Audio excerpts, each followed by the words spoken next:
my name is Nina Kingsford-Smith. I am a nutritionist and I practice from what's called a non-diet lens.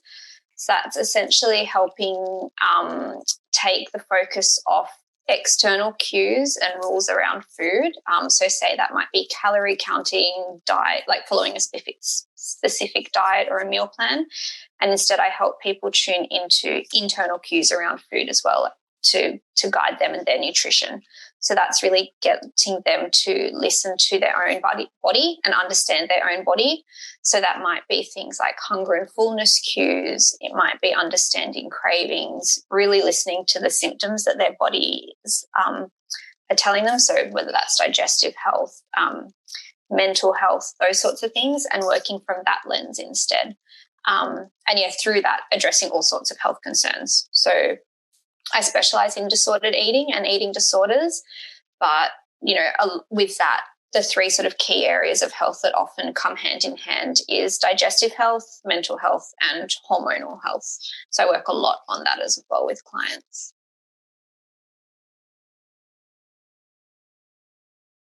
That relationship with food is absolutely foundational. You really can't address what you're eating before you address like the how and the why. So like thoughts, feelings, behaviors around food.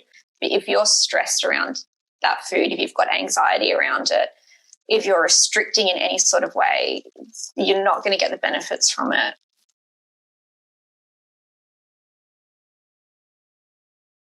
In terms of relationship with food kind of stuff, I think the biggest thing is definitely this binge restrict sort of cycle.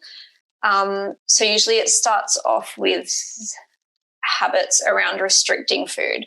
So whether that's physically restricting how much you're eating, so like not like eating a low amount of calories, essentially not getting enough, or whether it's what's sort of termed mental restrictions. So that might be, telling yourself that you need to restrict certain food groups. So I can't eat gluten because gluten's bad for me. Sugar, carbs, fats, like whatever food groups someone's decided to cut out.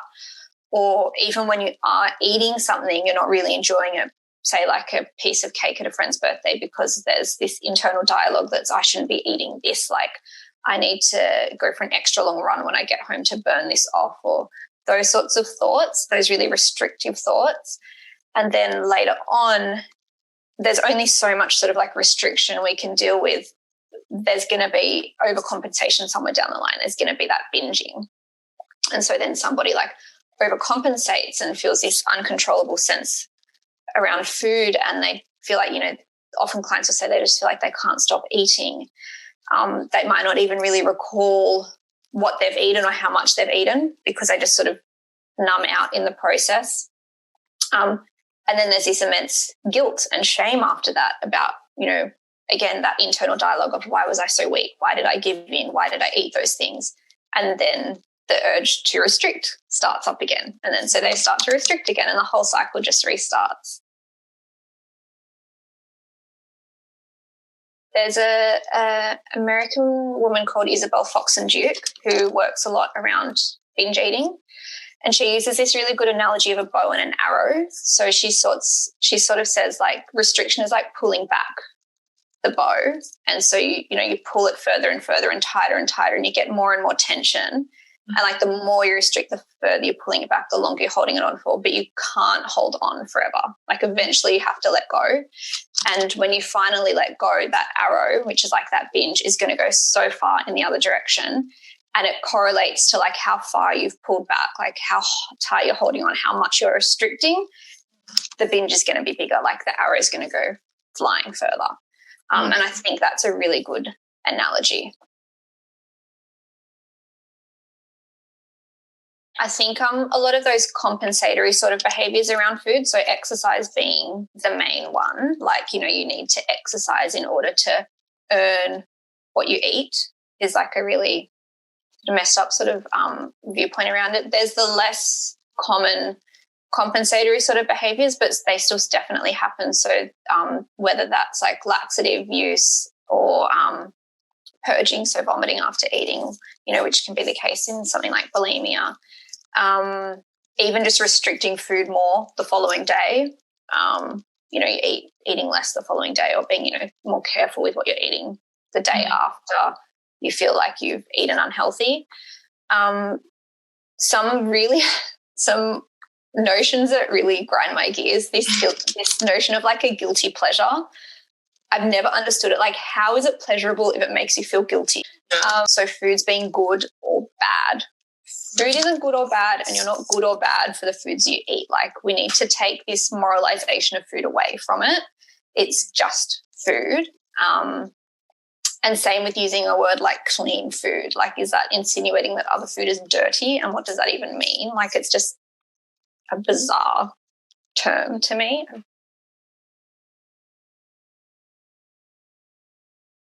It's a slow process, and it depends from client to client. I like to incorporate various aspects of what's called intuitive eating and mindful eating into it. And so what that really does is it helps you stop relying on those external cues around food.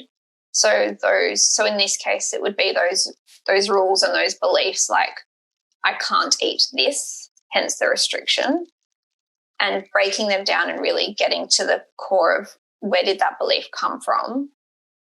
Is it true? Like, can you prove beyond a shadow of a doubt that it's true? And 99.99999% of cases, no. Even just bringing self-awareness to the fact that that belief is so strong in your system, and that it's actually not true. Like, once you just shine it out up to the light, it's really helpful for people to be like, oh, okay, yeah, like, that actually makes no sense. This unconditional permission to eat all foods, like just allowing yourself to eat whatever, whenever. And there's sort of this analogy often with binging and restricting in particular, when you're working on that with intuitive eating. So if you sort of think of like a pendulum, and it's been swung so far in one direction for so long, like restriction, in order to get back to that middle sort of balance, it's probably going to swing in the other direction for a while. So you're probably going to go through a stage where there is more of that eating a lot of the foods that you have deemed unhealthy and that you've avoided for so long, because, you know, finally you're allowing yourself to eat them, and they're really fun and they're forbidden, and you want to eat them and you're having fun eating them.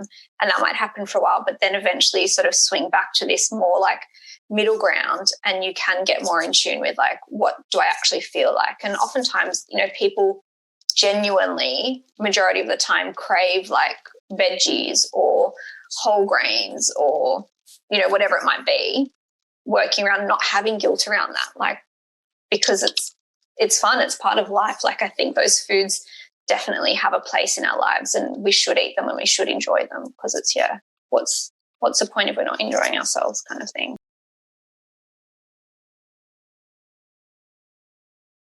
Oh, there are so many like myths around food. So certainly sort of what I've already covered, like food groups being like bad for you. So like fats and carbs being a big one. All those sorts of rules around carbs, especially like you shouldn't eat carbs after a certain time at nighttime, or you should only eat X amount of serves a day. Like, you know, for example, some people are like, well, I had toast for breakfast, so I can't have carbs for the rest of the day. Like, a lot around dairy as well. So like, again, like, you know, obviously some people have a lactose intolerance or a casein intolerance, which is like the protein part of dairy, and those sorts of things. But, you know, without actually a health reason, just I've cut out dairy because I read a blog that it's bad for you, kind of thing. So yeah, that real cutting out food groups that provide us with really important nutrients, mind you. Like, you know, when we're cutting out carbs, we're losing all the fiber that's really important, and all the other nutrients that often come with those, like B vitamins and magnesium. And, you know, dairy's got like the calcium and stuff. And yes, we can get those nutrients from other sources, but also those food groups in themselves are really important sources of it. So, you know, I think oftentimes we do those things in an attempt to try and be healthier.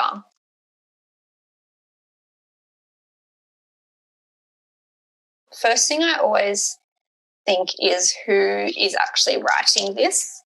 Like, are they a qualified professional? Go and check out, like, where on their website they've got their credentials. Like, are they actually qualified to be talking about food? And that's pretty much, are they a qualified nutritionist or dietitian? Do they have a university degree? Because I think, the thing that's tricky about food is we all eat, and so we all sort of deem ourselves as experts, but we all have such unique experiences of food. Like, you can't just extrapolate what happens for one person and say, okay, well, it's then going to work for all people, kind of thing. But, then even there are a lot of qualified nutritionists and dietitians who will still have blogs like that.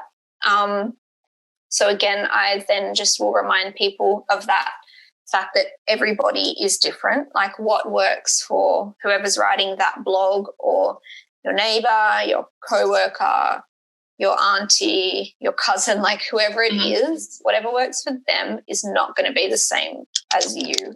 Every single person on this planet has a different way of eating that's going to work best for them. And even then, at any given point in time, what works for you one day isn't going to be so optimal the next day, and from month to month, year to year.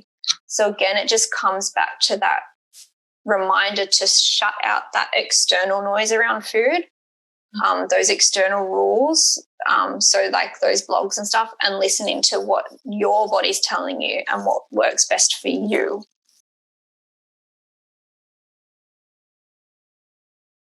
I think probably the big thing is just the habits and things that habits and beliefs that we're trying to change, people returning to those, because it does feel like a safe space. So they might have this awareness now that, these habits I have around food are unhelpful. And so I think there it really helps to acknowledge that those habits and beliefs are there for a reason. Like, they, in some aspect, they're there to try and help sort of protect you, if that makes sense. And if we can acknowledge that and then just say, okay, yes, this might be scary. I can acknowledge that this sort of part of me is trying to protect me by keeping these habits going, but I'm just going to be brave and courageous and just try it without it for a little while and see how I go. So an example of that, again, if it comes back to restrictive eating and weight loss, I might have been able to help the client realize, okay, I'm not eating enough food because I've got this deep held belief that I need to lose weight, and I believe that by restricting food I'm going to lose weight. And I could acknowledge that now, and I could acknowledge that's not helpful because it's having X, Y, and Z health impacts on my life. But I'm still too scared to stop doing that because I still am so desperate to lose weight. That might be an example. All right, yes, I totally get that. Let's just try. Why don't we just try for a week or a few days doing this, this alternative option instead, and see how it goes. And sometimes how I like to frame that is picture yourself like Dora the Explorer or Inspector Gadget or something, and just have fun experimenting with it and exploring it. It doesn't have to be this, I'm going to do this new thing forever. It's just about trying it and seeing what happens. Get curious about how your body responds to it. See what works and what doesn't. For a while it's going to be a little bit of trial and error as we figure it out, and just have fun with it. I think it helps to frame it as if we can frame it as a fun thing. And another really big thing is definitely self-compassion. So there's this woman called Kristen Neff, and she's done a heap of research into self-compassion. Her website, I think, is self-compassion.org, and she has lots of resources in terms of journal articles and studies and stuff like that have been done on self-compassion, and then also exercises meditations and I think some journal prompts and things like that about it. But basically it's taking this approach, sort of as the name suggests, being compassionate towards yourself.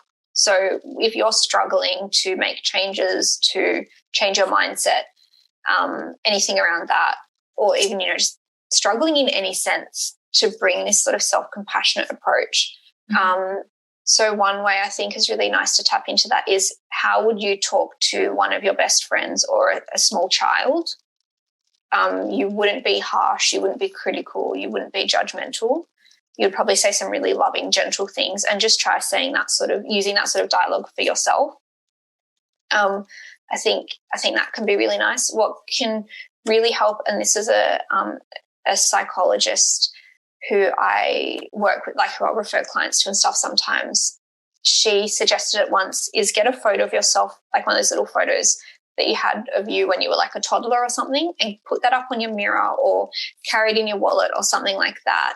And just as a reminder to help to tap into, like, how would you have talked to that version of you, that like 3-year-old you or something?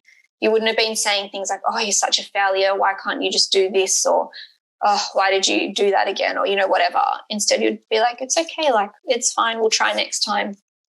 Another misconception is this thing of healing is like this linear process, like we just go from A to B and then we're done and we're healed and there's no struggle. And so just knowing and acknowledging that along the way there are going to be some struggles. You're going to sometimes take 1 step forward, 2 steps back. And again, coming at that from a really self-compassionate approach, that's okay. Like it's what happens, and it's in those moments that we can really learn and we can really get curious in what's going on there, what didn't work, why didn't it work, let's address that, because those moments have really useful information for us to work from as well. To me, it has to start with the non-restrictive mindset.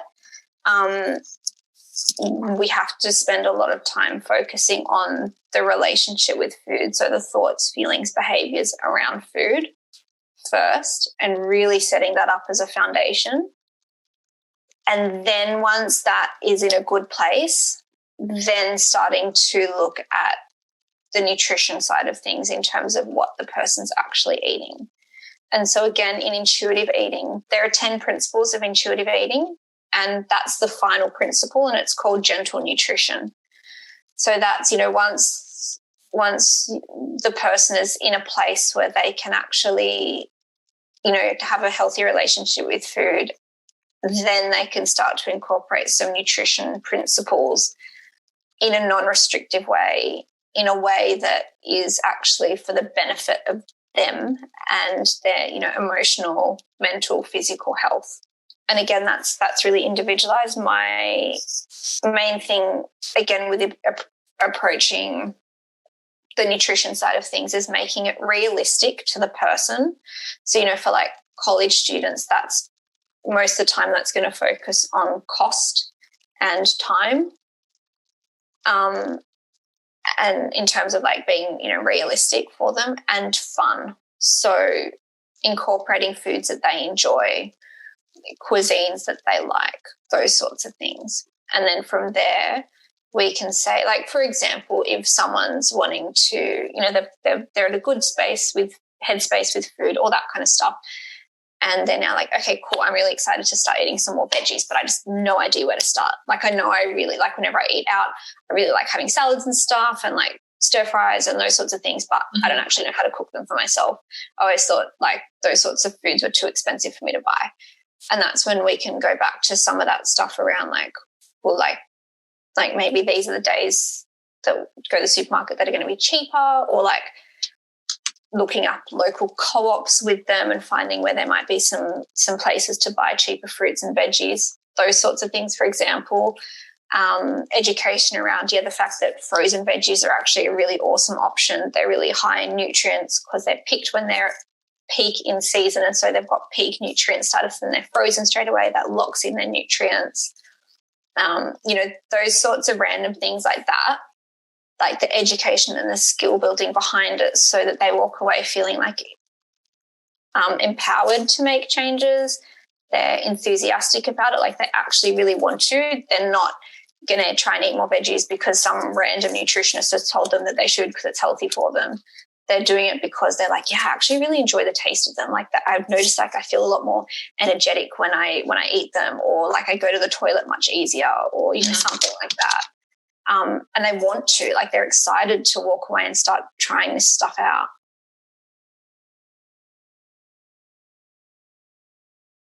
I always talk to clients about doing like a social media cleanse. And that's actually one of the things I didn't say in terms of harmful sayings and notions around food is this idea that we need to detox or like do a detox. We don't. We have a liver and kidneys for that. Like they're always detoxing for us. We don't need to go on some sort of juice cleanse or something.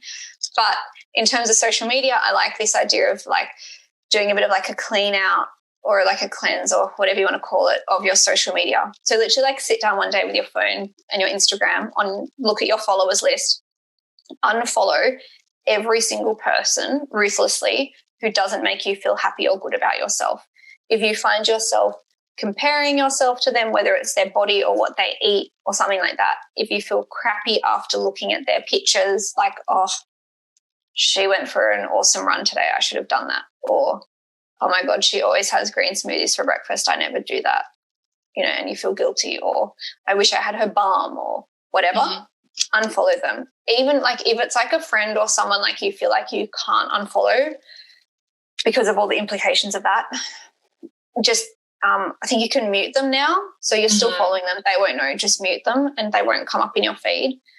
And then in place of that, start to follow some people who have this really beautiful sort of, non-diet approach to food, intuitive eating approach to food, people who are in a diverse range of body shapes, sizes, abilities, races, genders, everything. Just expose yourself to a wider variety of people in general. I did a recent blog post with a bunch of my favorite resources, including a section where it's got Instagram accounts that I suggest to follow. And so there's a whole big mix there of like, non-diet, intuitive eating, body positive stuff, diverse range of bodies, all that kind of stuff. Because I think that's really important. Follow some funny, like if you like dog video pages or, like NASA's Instagram page is really cool about space, or like if you like knitting, follow some knitting pages, or, whatever it is, soccer, like whatever. It can be the most random stuff. Follow pages that just completely get you away from thinking about that sort of stuff in general and into things that you enjoy that have nothing to do with it. So I think it's really important to, like, yes, it's awesome to work on our relationship with food and stuff, and that's really important, but we don't want to just be focusing on that all the time. We want to have a break from thinking about food in general and focusing on all the other parts of our life. Definitely related in so many ways. So we can talk about it more from a physiological perspective in terms of the gut-brain connection. So our brains and our guts are tightly related in so many ways. And so, if we're stressed, if we're in a stressed state when we're eating and digesting food, like we're not going to digest as well.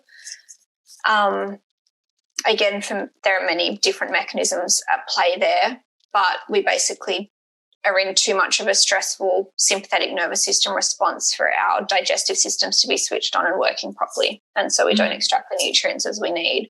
We don't absorb the food as well as we need. So we're ending up depleted in nutrients. We're ending up with digestive issues because we're getting bloated and stuff like that. So our digestive systems aren't working properly. So there's that part to it. There's definitely like what our whole chat has been, like that correlation with relationship with food, how that impacts your mental health and how that impacts what you're actually eating. So that connection.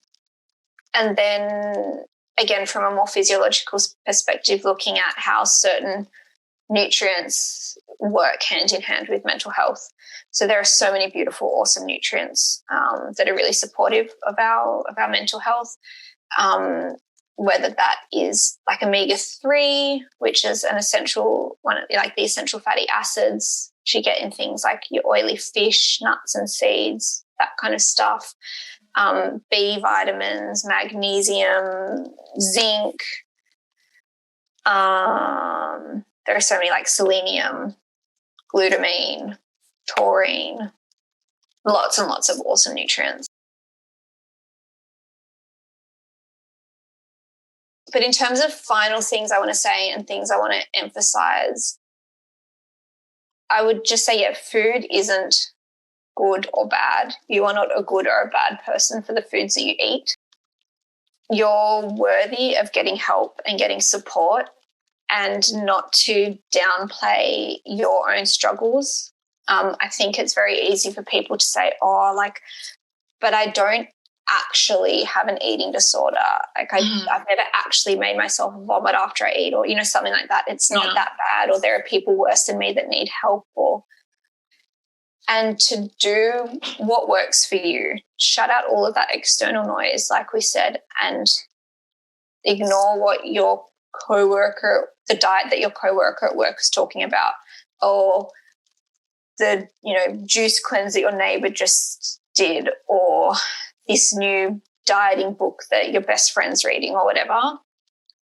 Shut all of that out and just remember to come home to yourself and what works for you and your body. Starting by looking up non-diet approaches, I think, is a really lovely way to start, or intuitive eating.